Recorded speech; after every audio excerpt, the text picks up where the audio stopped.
Laban niya kay Rain, siya daw yung eagle kasi may ahas siyang nadagit. Yung katangahan mo talagang pinakita mo pa sa kamera.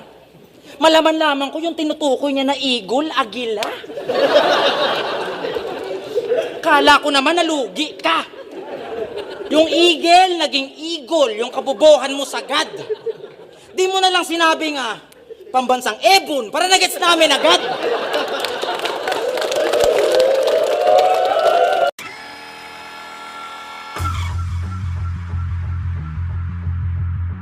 Galing din pala ako ng future. Laking gulat ko, nandun ka pa. Nakita ko nga dun si GL umiiyak. Si Facundo patay na pala. Lahat ng MC, battle MC, pati mga audience nagluluksa, ikaw lang yung masaya. Inantok si Facundo sa mga rounds mo, paghikab, naglock yung panga. Na-stroke si Facundo nang dahil dito mga chong. Tinry pa i-survive ni Boss Arik, minautomat, kaya lang namatay siya nakaganon.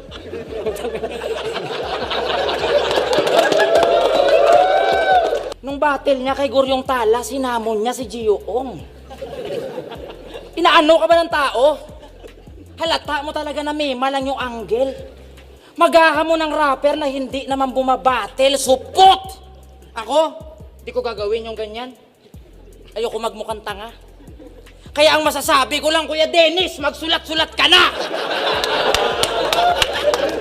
Pinayagan mo siyang magpalit pangalan, abay kinonsinti mo rin. Sinyalis siya ng walang paninindigan, ba't hinayaan mong kanyang gawin? Pwes, kung may balak ka pang magpalit, paulit, eto sa gestyong magaling. Total kamukha mo si Oji at Yao, ba't di mo gawing uming?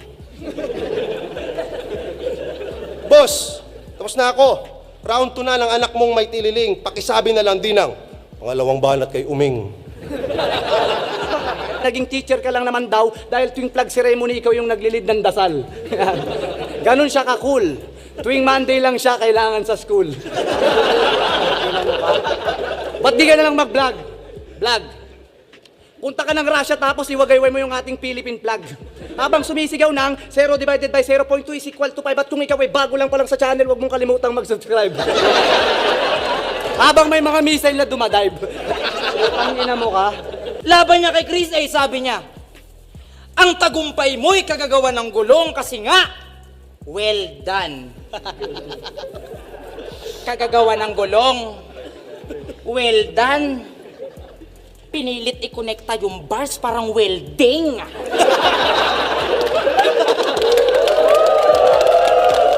Baka malapit na sundo mo. Di din ako bilib sa kwento, pero para lang siguro kasi nakita ko yung picture mo, tol, tang ina, wala kang leeg!